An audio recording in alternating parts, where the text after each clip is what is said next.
Defense News. It's proudly sponsored by Navy Federal Credit Union. If you're a member of our nation's armed forces, the Department of Defense, or if your family is, we'd be proud to serve you too. On this edition of Defense News Weekly, we'll get a look at Acting Defense Secretary Mark Esper's first trip to NATO, go up close with some French air power at the Paris Air Show, and look at an Israeli defense company's relationship with the U.S. And as a special treat, we'll also take a look at a fighter from a galaxy far, far away. With in-depth interviews, up-close video, and leading analysis, this is Defense News Weekly.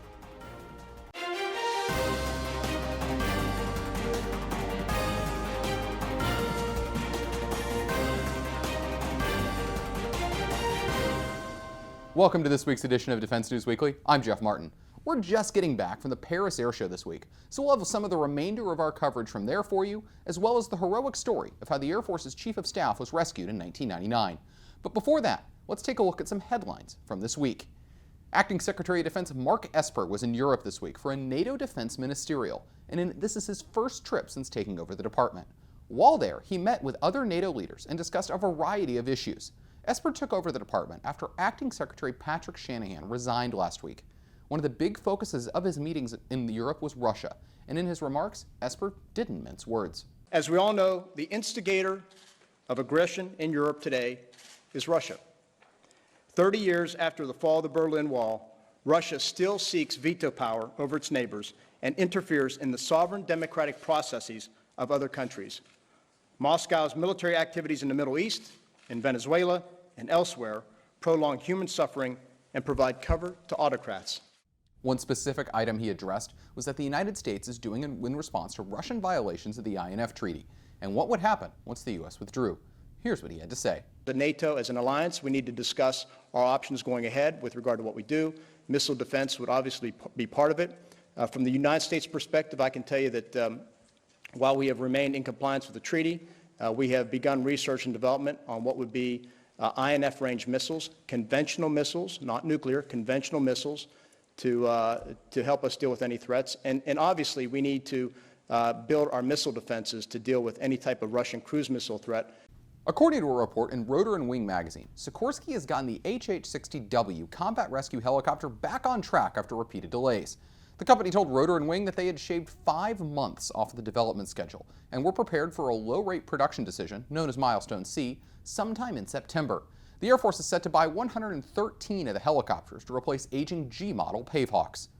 And as the Army is cutting the amount of Chinooks they buy, and as they don't plan to buy F-model Block 2s, the Army and Boeing are working to ink foreign sales deals that would keep the production line going. Acting Army Secretary Ryan McCarthy recently told reporters that deals with both the United Kingdom and the United Arab Emirates are being worked, but they aren't close to being finished. In addition, McCarthy said that Afghanistan could also acquire Chinooks. But that helicopter's fate will be tightly tied to whatever funding level Congress authorizes for the 2020 fiscal year. And President Donald Trump has awarded the first Medal of Honor to a living recipient from the Iraq War in a ceremony at the White House this week.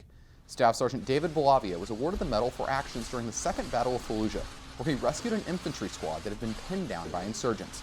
Previous awards from Iraq had all been posthumous, and Bolavius was awarded after being upgraded in the Silver Star. So at the Paris Air Show last week, I got the chance to get up close with some French air power that was on display. Here's what I got to see. So obviously here at the Paris Air Show, we're going to be talking about the French military. And as you just saw there, that's some commemorative tail art celebrating the 100th anniversary of the squadron of Rafale M's that are based off of the carrier Charles de Gaulle that we see here right on display. Now this aircraft is quite a distinctive profile if you've seen it, with the forward canards, the large delta wing, and now I'm also kind of standing here. If we come over just a little bit here, you see the very distinctive shape of that front cockpit, the refueling probe that's right up here, allowing it to be refueled in flight. And then down here underneath we have one of the most famous anti-ship missiles in the world, actually an Exocet missile, sitting right here on the center line. So one of the big reasons that carrier aviation exists is that these aircraft could be used to strike ships and other targets throughout the world. So let's go take a look at some other stuff on display in this booth. So the other Rafale that's on display over here in the French military's booth is this one from the French Air Force. Now, as you can see, it's slightly shorter than that naval Rafale we were just standing next to, but still the very distinctive profile here in front. Now, one thing they're really showcasing over at this side is the aircraft's gun. You see the 30mm cannon right here with the shells kind of arrayed out here. That's quite a big cannon for on a fighter aircraft. The U.S. usually mounts a 20 to a 25 millimeter gun, so just slightly larger. But again, you can see here the very distinctive profile, many munitions mounted back here underneath the wing to show the aircraft's carrying capability. And this is set to be, the Rafale, the French Air Force is working on many modernization programs for the Rafale, with the F4 block still kind of in production and working to go. So let's go take a look at another thing that's on display here, which is the Tigre attack helicopter. So one of the more unique features of just about any attack helicopter is the main gun. So here, just like you see on an American Apache helicopter, you'll see the chin-mounted 30 millimeter gun right here. Provides a lot of firepower, can be used both against personnel, vehicles, even other aircraft if needed. And if you look across at the rest of the helicopter, you see the very slim body that you see on most attack helicopters. There's rocket pods over here, hard points that can be used for a lot of things. We see rocket pods obviously here. On the other side, you have various other mountings that can be used for missiles or things like that. And they're getting this one ready for more display here at the show. We've already seen it flying multiple times. Quite impressive to watch, I would say. And this helicopter certainly showed its stuff here at the Paris Air Show. As we finish up, let's go take a look at a helicopter that's the future of the French military. So standardization is key across many different militaries. And one thing that the French military is looking to do is kind of standardize a light helicopter across all three services, both the French Army, Air Force, and Navy. So they've chosen this one, the Airbus H160 that you see here. It's quite impressive. They'll be equipped across all the different services used for everything from personnel insertion to utility work to cargo to a variety of different things that will be coming across here. Now, as we wrap up this 2019 Paris Air Show, there's been lots of things on display, but certainly here for the French military, they've put on quite the show. And while the Paris Air Show was a venue for European companies to show their wares, that doesn't mean that American companies weren't there in full force as well. To learn about their presence and to get some insight on some troubles facing the Department of Defense, I sat down with the Aerospace Industry Association's CEO, Eric Fanning, himself a former Secretary of the Army. This show this year has been amazing. The amount of senior engagement both on government and industry side has really been impressive. It's actually kind of funny, we joke about getting more work done together over here than we do back in Washington, D.C. The kind of the defense industrial base, and kind of looking at kind of some of the news that we had yesterday with the Shanahan leaving his job as acting Secretary of Defense, leaving yet another position in the Pentagon, being acting Secretary of Defense, Deputy Secretary, Army Secretary, Air Force Secretary. Does that instability worry you guys at AIA and then your members, because you don't know who necessarily could be making the decisions on these things next week, let alone in a month? Well, I had 3 different acting jobs. And you were an acting, so I mean, it's I had 3 different times, and they were all different times. I mean, sometimes because there are different statutes under which you're acting, and so you have maybe different authorities or a different background. It really depends on the person. If you have a good, solid person who's in acting, because the Department of Defense is inherently stable. I mean, you have the uniformed leadership.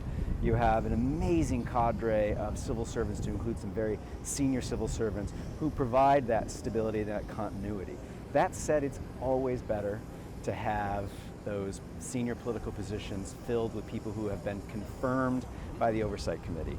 And so, just like Chairman Inhofe says, I think it's best for the health of the department and for our nation's security that we get confirmed people into those jobs. But there is stability inherent in that. I would say most of the instability that the department faces is in the overly political budgeting process and in the inability most years to get a budget before the fiscal year starts. What was your reaction then to some of the markup language you saw from the House, that being very different? And obviously, a large debate is going to be needed in conference to get that through. This is the first time we've seen that in several years, let alone the first time in the Trump era. Well, but it's not unusual historically. I started on the House Armed Services Committee in 1991, and there's a strategy on both sides. I'm not going to put something in that I agree in because they're going to want it, and I can get something else for it when I go into conference. They'll work through this. I mean, the Armed Services Committees are still some of the most bipartisan places that you have on the Hill. They're all there. They all believe, no matter what their party persuasion is, in the role of the country securing the people and the country. And so I think they'll work these things through. But there are some big debates that are left. You know, for me, in recent history, the most important thing is at least having a top-line number where you're all kind of in the same ballpark. And so if we can keep the defense spending stable over what it is right now, we're in a healthy place. Is that stable continuing flatline or stable growth? Well, I think ideally we want stable growth because we don't want to lose purchasing power, and we're still digging ourselves out of some readiness issues. I don't think most of the country really thinks about the fact that we are still at war and have been at war for years. And that uses the force in a very different way that takes away from its ability to train and regenerate. And finally, kind of bringing us back here to Paris, you've probably had, as you said, many conversations with many of your members here. Is there one underlying message or theme you're getting out of people here that kind of is going to define Paris Air Show 2019 when you think about it in the future? I don't think there's one. I think it's a couple of things. I think one, the senior engagement here has been amazing. Again, within the United States and then between the United States and the partners. The facts, figures, the sales that are being released all look good, and so they're optimistic about where the future is going to be. But the main thing I say to people is that when you get below that layer of the political rhetoric from year to year to year, these are partnerships and relationships that are years in the making and are really strong and solid. Military to military between the governments and our NATO coalition, for example. Industry to industry with all these partnerships that take place. Those will survive and weather whatever else is happening. And that's really one of the, I think, the most important parts about these air shows, is strengthening and recognizing those partnerships. All right, sir, thanks for taking the time here at the show. I really do appreciate it. My pleasure. Good talking to you. To keep up to date with all of our coverage, be sure to visit our Facebook, Twitter, and LinkedIn pages. Also, be sure to add us on Apple's News app and other platforms for the latest updates. And when we come back, we'll look at Rafael's relationship with the U.S. and hear the heroic story of how General Dave Goldfein was rescued in 1999 after being shot down. Israeli defense company Rafael is the maker of the Iron Dome missile defense system, as well as many other products. So at the Paris Air Show, executive editor Jill Toro sat down with the company's CEO to talk about their relationship with the United States. Well, the perfect example of that is Iron Dome, which has seen amazing success in Israel, of course. Now there's interest from the Army, as well as the Marine Corps in the United States. So can you give me an update in terms of the status of that? We are in a process of answering all the questions. I think that we answer the questions about the technical issues, about what are the capabilities. Of course, it's combat proven. And I think the decision has been made. You can read it, on the decision that was made by the Army, the announcement was made by the Army to take at least 2 batteries of Iron Dome. And is that a sign? Do you feel like we're going to see way more to come? I think it's very good way of doing business. First of all, let's take the system. Let's see whether it fits our requirement, because it's not necessarily the same requirements. Although when you look at Iron Dome as an air defense system and you understand the change in air defense, you understand that the future air defense challenges are not necessarily attacking the aircraft, but they should attack the ammunition, no matter whether ammunition is going to be an artillery shell or a long-range rocket. And this is why Iron Dome, I think, is very good for short air defense needs. And the attitude to take 2 systems, to learn the system, to learn the capability, to see how it fits not from the technical point of view, but also from the TTPs, the operational procedures. I think it's a good attitude. And that's a good point. I mean, knowing what the U.S. is looking for versus how it's been implemented elsewhere, Israel notably, what are some of the distinctions in terms of the requirements, the operations that you would envision, the company would envision, and the U.S. envisions this being utilized for? For the Iron Dome? Yes. What are some of the differences, and how do you address For example, if it's going to be a tactical air defense system, maybe it should be with much more maneuverability capabilities.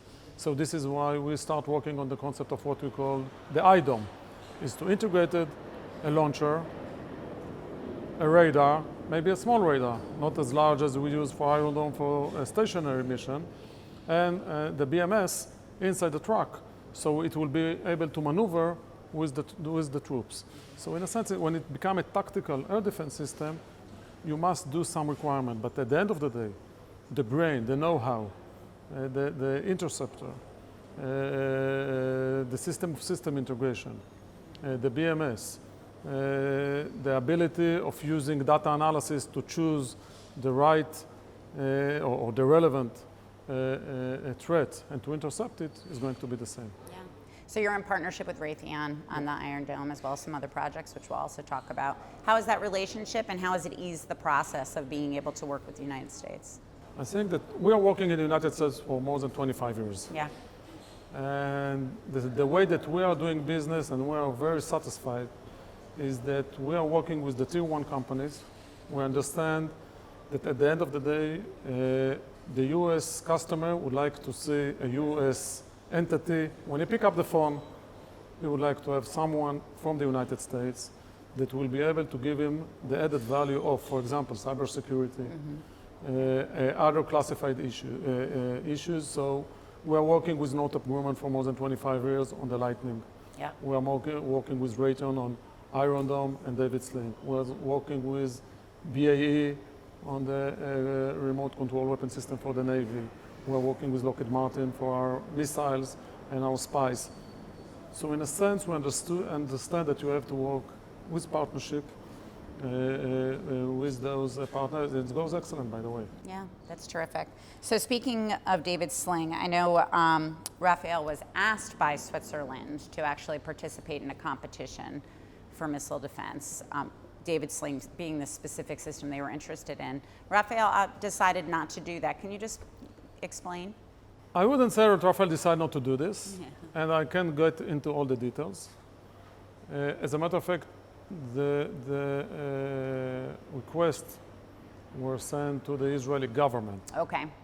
And there were some contact between the Israeli government and Switzerland. Unfortunately, it didn't work, but I hope we will still have an opportunity to do something like this in the future. Okay. Any elaboration in terms of what it had to do with or was related to, or? I might have some assumption, but I prefer not to share it with you. Okay, fair enough. Well, thank you so much for your time. I appreciate it. Thank you very much. And coming up, we'll hear the incredible story of how the Air Force's Chief of Staff was rescued after being shot down over Serbia. On this week's Money Minute, Navy Federal Credit Union personal finance expert Brian Parker offers his latest tips. When it comes to storing your money for safekeeping, most financial institutions provide several account options. These include savings, checking, money market, certificates of deposit, and retirement.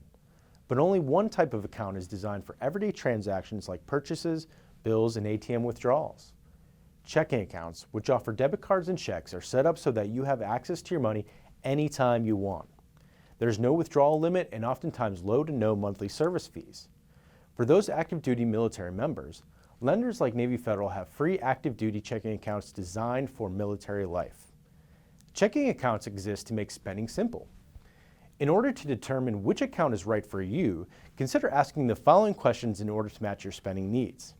Are there any fees? Are there any dividends? Are there any benefits to adding direct deposit? Do you need to carry a minimum balance? Does the account provide free checks? And last but not least, is there an ATM fee rebate? With this information in hand, you may find the exact checking account you need. Thanks, Brian. We'll see you next time. To get more defense news coverage, be sure to visit our website at defensenews.com and subscribe to our Early Bird Brief, delivered to your inbox every weekday morning to get you ready to start the day. And coming up, we'll hear the story of how the Air Force's Chief of Staff was rescued after being shot down in 1999 over Serbia.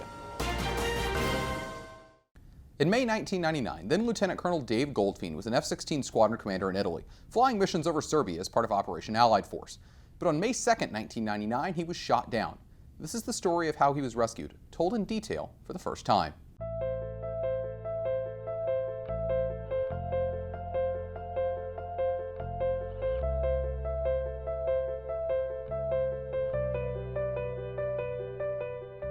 So that particular mission was a night mission, middle of the night, and we had plotted where we believed the missiles were located, and we ran our routing up north of those, just outside the lethal range, and the idea was to be able to go out and find them and finish them.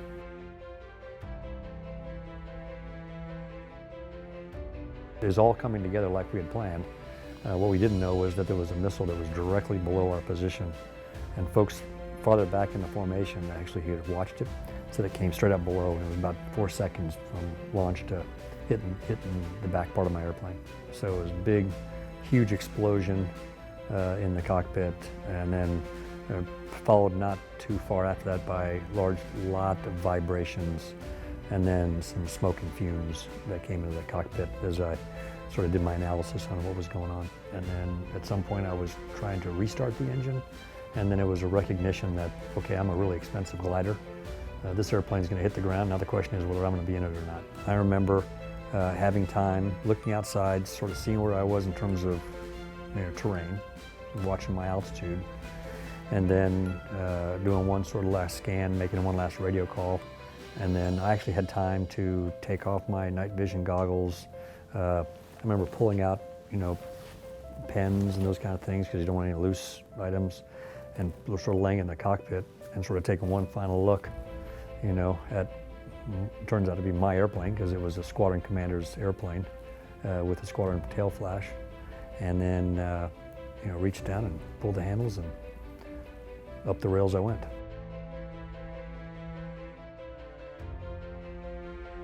The med group commander was there, the chief of flight medicine, and our priest, Father Marty. I knew instantly it was Dave. And so put a signaling device out, and they picked it up and came in and landed right in front of me. And then the excitement began because the enemy knew where we were, and so then they started there, and they started racing because now the fight's on, right? So race is on. Who's going to get there first? And they start, putting machine gun fire through the tree line. And so I meet the PJs. There were 3 of them that night. There was the lead was Staff Sergeant Jeremy Hardy, and he had with him Senior Airman then Andy Kubik and Senior Airman Ronnie Ellis. They were the 3 pararescue in the back, and in the front was Brian Dennehan in the front and Tom Kunkel were in the front of the. And so they came in and landed. We're getting a lot of fire, and so they always teach you, stay there, stand back, be passive, don't show a weapon. They could be an ambush. Let them come to you. They have to authenticate you. And so at this point, there's gunfire. It's close proximity. And so I start running to them. They run to me. We meet in the middle. And I think it was Jeremy Hardy. Our total authentication was, let's go. And then we jumped into the helo. And then these guys, because they were wearing body armor and I wasn't, they pushed me to the floor and climbed over the top of me and were protecting me with their body armor as we then lifted off. And we were on the ground maybe a minute. It was the most amazing few moments while we waited. Out of my peripheral vision, I could see a sea of green. All these uniforms started gathering around.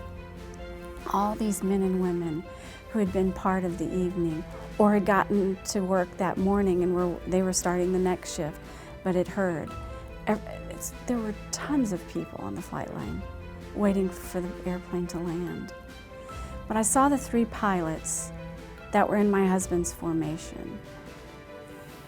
And they had been crying. And obviously it was a really tough night for them. When the airplane landed, it lowered its stairs, and my husband walked down the stairs, a muddy mess. It was the most beautiful sight I'd ever seen. Everyone pushed me forward to hug him, but I knew that the pilots that flew with him needed to, give him the man hug thing to welcome him back. And our daughter, who was very well disciplined and very patient, finally hugged her father. And the whole time we were there on the flight line, she never let him go after that. To close this week out with a little bit of fun, here's my report on a very unique fighter at the Paris Air Show that comes from a galaxy far, far away. So here at the Paris Air Show, everything is about the future. And I'm standing actually in front of probably the most futuristic fighter we're going to see here at this show. The Income T-65 X-Wing Starfighter. Now, I'm totally going to go completely nerd on you guys here and go really in-depth on this. So let's walk through this fighter. You've got an advanced cockpit targeting system, as we saw, during the raid on the Death Star. Got pretty impressive, going right down. But the best thing to do, as Luke Skywalker told us, was turn off the targeting computer and go from there. Now, down here, you've got the proton torpedo launchers. That's the firepower of this thing. That's what's going to enable it to really kind of do the deep strike that it needs to do and really put that fire on target. But the primary weapons of this thing are these laser cannons. Now, as you're sure, it's an X, so these S-foils come right up and spread up for the real true firepower. They can fire these individually, or they can fire them all at once in a giant quad. So this is quite an impressive Starfighter. Now, it's incredibly fast, has a hyperdrive, but perhaps my favorite part of any of this is the fact that it's not crewed by just one person. It has an astromech droid too, who, as I'm sure many of you know, they can get a little sassy, especially as this one is set up like a R2-D2. But you see here, heavy-duty engines, it can repulsor lifts, it can hover, can come down, fly just like both in atmosphere and in space. Now, the idea of these is that they're almost like a carrier aircraft. They're carried inside larger ships to do strike and everything like that based, or they can operate independently, which is pretty impressive. So as you know, we can see here very sleek nose, come on down and then back up here to the cockpit. Now again, it's probably gonna be a long time before we can see one of these in service or anything like that, but still, here at the 2019 Paris Air Show, this is the fighter everybody wants to be in. That's all we have time for this week, but if you want to see and read more, be sure to head over to defensenews.com. Thanks for joining us, and we'll see you next time.